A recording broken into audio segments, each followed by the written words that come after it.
Hello friends, in the series on the income tax cases, today we will discuss a very important issue on the addition on behalf of bogus purchases.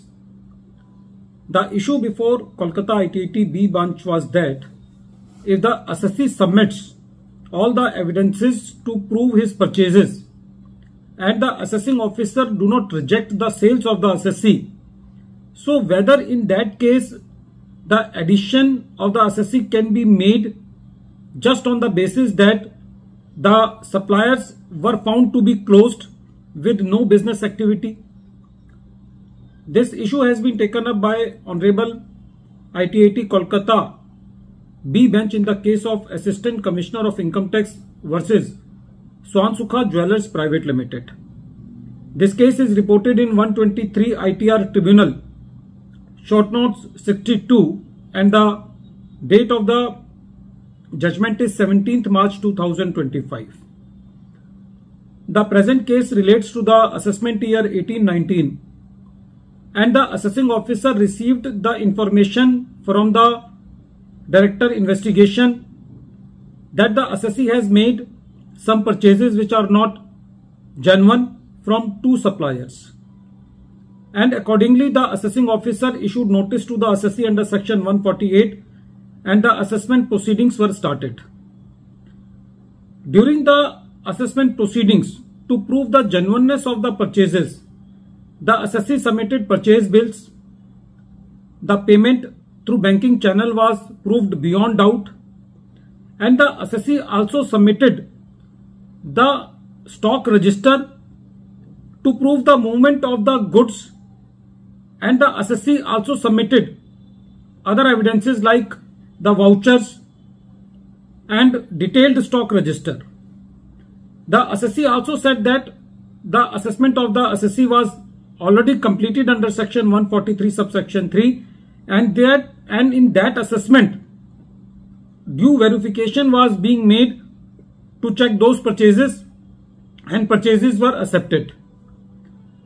But during this assessment, when the assessing officer made inquiry, the assessing officer found that the business premises of those suppliers were found closed with no business activity.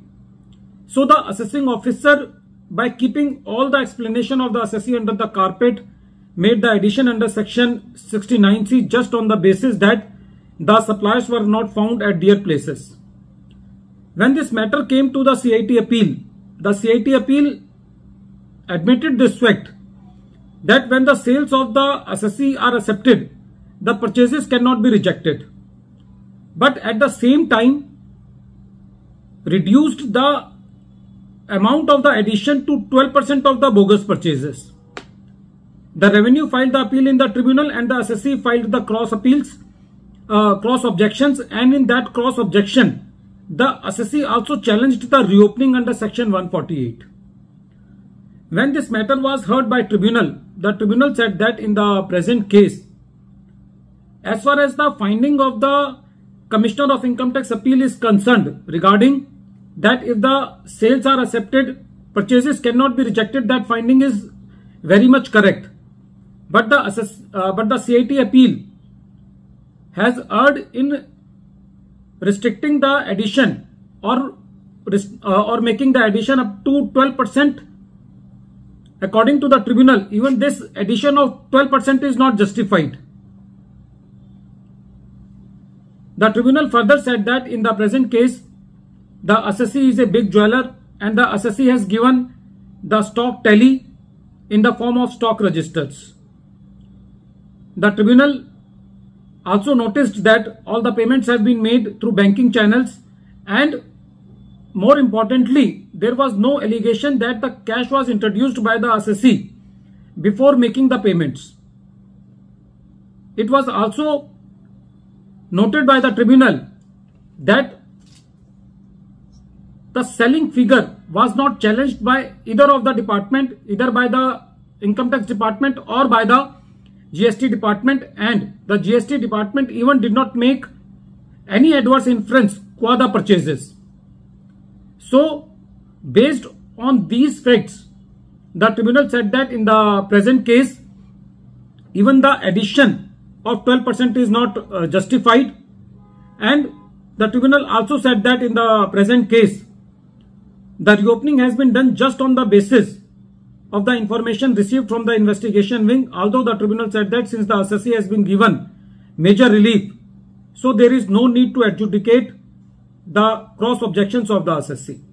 Hence, the addition of 12% is also deleted by the tribunal. At the end of this video, once again I am repeating the name of the case. The name of the case is Assistant Commissioner of Income Tax versus Swan Sukha Jewellers Private Limited, and this case is reported in 123 ITR Tribunal, short note 62, and the matter has been decided by Honorable ITAT B bench on 17th March 2025. Thank you, friends.